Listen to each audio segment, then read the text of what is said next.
tip piit palat yanga namar kat ni pile bayanga nisi lahun ngadatik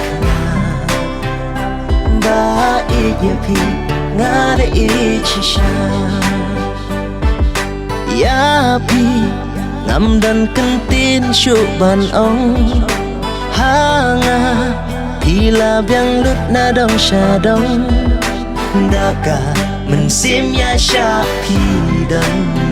kum uba i chong pi mentang along haki por men shwa ngala uba bukla na do bekendo ya pi ngalaban kela dajing i chong pi anga nas ngau tu menta nan berat lut barok di kam kai ki kam thala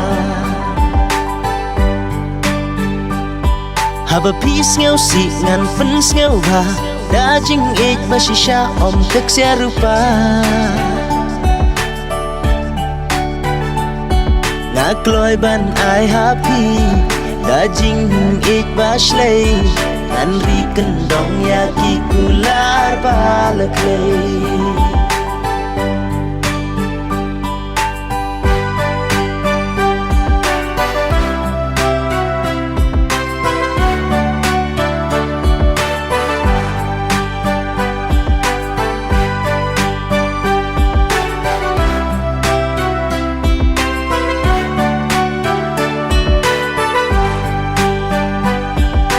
Baba bru kumpi ha perthei ngam sham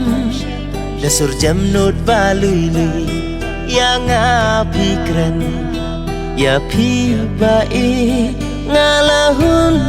men sim da klen ngan ya ik hok ya pi ha kut sha dem ngan ya ik hok ya pi ha kut cha dem dur baba bru kumpi ha perthei ngam sham da sur jam not ba lui lui ya nga pikran ya pi ba e ngala hun men sim da klen ngan ya ik hok ya pi ha kut cha dem ngan ya ik hok ya pi ha kut cha dem